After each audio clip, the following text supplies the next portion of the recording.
राष्ट्रीय स्वयंसेवक महाकौशल प्रांत द्वारा देवेंद्र नगर में आयोजित संघ शिक्षा वर्ग सामान्य व्यवसायी का भव्य समापन समारोह रविवार को रेनबो पब्लिक स्कूल परिसर में संपन्न हुआ। 17 मई से प्रारंभ हुए इस 15 दिवसीय शिविर में महाकौशल क्षेत्र के विभिन्न जिलों से लगभग 156 स्वयंसेवकों ने भाग लिया। समारोह में संघ के मध्य क्षेत्र के सह क्षेत्र प्रचारक श्री प्रेम शंकर सिदार मुख्य वक्ता के रूप में उपस्थित रहे। उन्होंने अपने प्रेरक उद्बोधन में कहा कि संघ शिक्षा वर्ग केवल शारीरिक प्रशिक्षण नहीं, यह राष्ट्र निर्माण की प्रयोगशाला है, जहां तन, मन और विचार तीनों को राष्ट्र सेवा के लिए तैयार किया जाता है। उन्होंने स्वयंसेवकों को आह्वान किया कि प्रशिक्षण में प्राप्त अनुशासन, सेवा और संगठन के संस्कारों को अपने जीवन में उतारें और समाज में सकारात्मक परिवर्तन के वाहक बने। समारोह के मुख्य अतिथि सेवानिवृत्त प्राचार्य श्री रामकिशोर अहिरवार ने संघ के शैक्षणिक, सामाजिक और राष्ट्रीय योगदान को रेखांकित करते हुए कहा कि संघ युवाओं को एक सार्थक दिशा देता है, जहां वे अपने कर्तव्यों के प्रति सजग होकर समाज और राष्ट्र की सेवा में तत्पर रहते हैं। कार्यक्रम की संपूर्ण व्यवस्था जिला संचालक श्री रुद्र प्रताप सिंह यादव और सर्वाधिकारी डॉक्टर अतुल सिंह के मार्गदर्शन में की गई थी। संघ में जो भी सिखाया जाता है वह मातृभूमि, इस भारत भूमि के लिए है। हम अपनी इन क्षमताओं का उपयोग, इस कला का उपयोग भारत माता की एक अद्भुत तरीका है।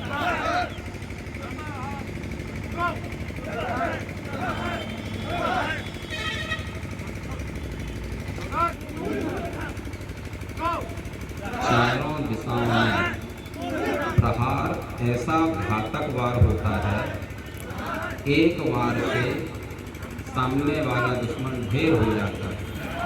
चारों दिशाओं में मार करना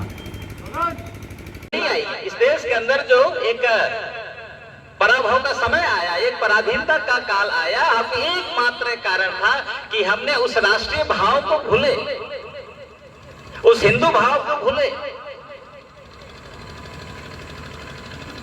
उस मूल भाव को जब हमारे मन से वो जो है तिरोहित होने लगा, तो उस समय सारी ग्लानियां आई हैं। जिस समय हम इस भाव के साथ खड़े थे तो भारत विश्व गुरु था। यहाँ के लोगों ने दुनिया के अनेक क्षेत्रों में गए, ज्ञान में, विज्ञान में, व्यापार में सबसे अधिक ये भारतवर्ष था। हमको इतिहास में ऐसे पढ़ाया गया कि भारत तो है गरीबों का देश है, भारत में इस प्रकार की विपन्नता थी। ये बिल्कुल गलत है, ये अंग्रेजों द्वारा लाया हुआ शब्द है। नहीं तो भारत दुनिया के सबसे अमीर, सबसे श्रेष्ठ, सब प्रकार के विकसित देश यह भारत था। और इसका जो है प्रमाण भी मिल गया। दुनिया के जो एक पाश्चात्य देशों का एक संगठन है, OECD बोलते हैं उनको, organisation for economic cooperation and development, OECD, एक देशों का समूह है ये। उसने इस दुनिया के 2000 साल के आर्थिक इतिहास लिखवाया।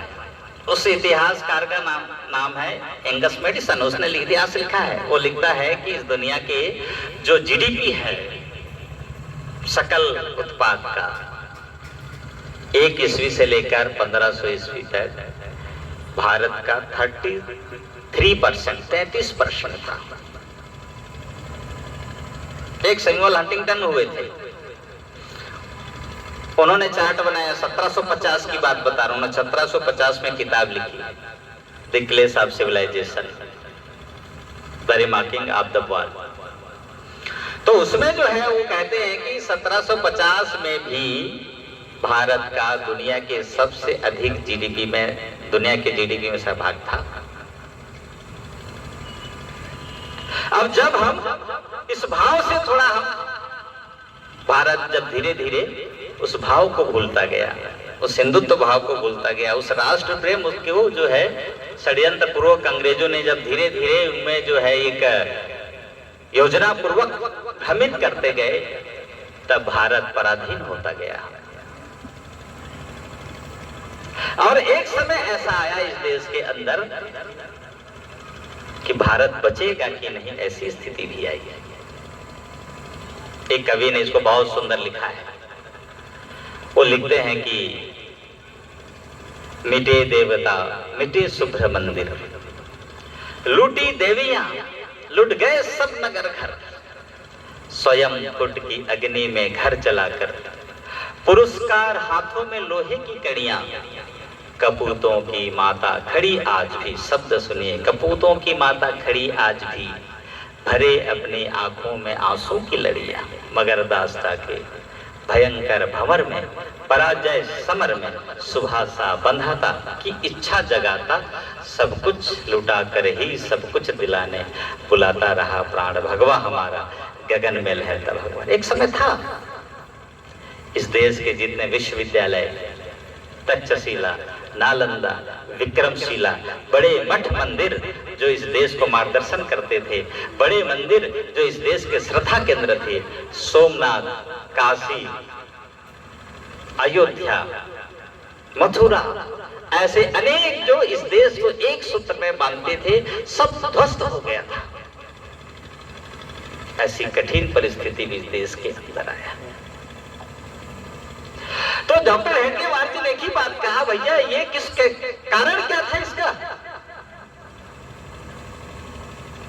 जब दुनिया को मार्गदर्शन करने वाला विश्व गुरु भारत इतने दिनों तक सब दुनिया को ज्ञान देने के लिए निकला, पूरे विश्व को संभाला, दुनिया को गले लगा सकने वाली ऐसी आत्मा ज्ञान, दुनिया को दिशा दे सकने वाली ऐसे तत्व ज्ञान इस देश के अंदर, और मानव के संपूर्ण चिंतन करने वाला यह देश कैसे पराभव की ओर गया, पराधीन कैसे हो गया, तो उसका कारण उन्होंने एक ही बताया है। उन्होंने कहा कि इस देश को अपना पूर्वजों की धरती मानता है, इस देश के स्थलों को तीर्थ स्थल मानता है, इस मिट्टी को अपनी मां मानता है, और इस प्रकार के ममत्व के साथ अपना जीवन यापन करने वाला धरती के दुख का साथ दुखी हो जाता है, और धरती जब प्रसन्न होता है तो वह समाज खिलखिला करके उड़ जाता है, उत्सव मनाता है। वह जो पुत्र रूप समाज कौन है? तो हिंदू समाज है। यदि यह हिंदू समाज संगठित हो जाएगा, यह हिंदू समाज जागरूक हो जाएगा, यह हिंदू समाज सक्रिय हो जाएगा, तो भारत फिर से अपने आप खड़ा हो जाएगा। इसका एक ही उपाय है कि हिंदू समाज खड़ा हो जाए। बंधु, एकदम 100% सही है ये। इस बात को आप चिंतन करिए कि जहां भी यह समाज कमजोर होता है, जहां भी यह समाज दुर्बल होता है, वहां पर किस किस प्रकार की घटनाएं होती हैं, हम इस देश में भी देख रहे हैं, बाहर में भी देख रहे हैं। वहां पर मानवता त्राही हो जाती है, धार्मिक स्थलों की रक्षा नहीं हो पाती है, गाय की रक्षा नहीं हो पाती है, मानव जीवन सुरक्षित नहीं रहता है। इस दुनिया के कल्याण के लिए, मानवता की रक्षा के लिए, सद्गुणों की सुरक्षा के लिए यह जो हिंदू समाज है उसकी बहुत बड़ा दायित्व है। तो ये दायित्व का निर्वहन कब करेगा? जब वो स्वयं सक्षम, समर्थ और संगठित होगा। बंधु, और संघ का यह शताब्दी वर्ष चल रहा है, 100 वर्ष तक निरंतर एक ही काम करते रहे कि हिंदू समाज संगठित हो जाए, हिंदू समाज संगठित हो जाए, इस समाज को जागृत करना है, इस समाज को एक सूत्र में पिरोना है। इसी एक सूत्र को लेकर संघ चलता रहा और उसके परिणाम यह आया कि आज इस भारतवर्ष में ही नहीं, अभी तो संपूर्ण दुनिया में जहां पर यह समाज निवास करता है, वहां वह भाव जागृत हुआ है कि अपने सांस्कृतिक विषयों के लिए खड़ा हो गया है, मानवता के लिए खड़ा हो गया है, और अपने खोए हुए उस सम्मान और प्रतिष्ठा को प्राप्त होते ही दिखाई दे रहा है कि 500 साल के जो इतिहास, जिसको लड़ते लड़ते 76 लड़ाइयां लड़ी, 4 लाख से अधिक लोग बलिदान हो गए, उस राम मंदिर को भी हमने भव्य स्थापित करते हुए देखा। इस समाज ने अपने पुरुषार्थ से उसको भी प्राप्त किया, जो इतने सालों तक जिनके स्वप्न ही रह गए थे, जिनको स्वप्न को साकार करने का मौका नहीं मिला था, ऐसे लोगों के जो बलिदान हो गए, ऐसे हुतात्माओं के स्वप्न को साकार करने का सौभाग्य इस पीढ़ी के, इस समाज को मिला। कितनी बड़ी बात है। तो आज तो सर्वाधिक महत्व है, आज संघ के इस काम को दूर से देखने की आवश्यकता नहीं है कि दूर से देखकर हाँ संघ काम बहुत अच्छा चल रहा है, ये चलना चाहिए, प्रशंसा करना चाहिए, इसकी आवश्यकता नहीं है बंधु।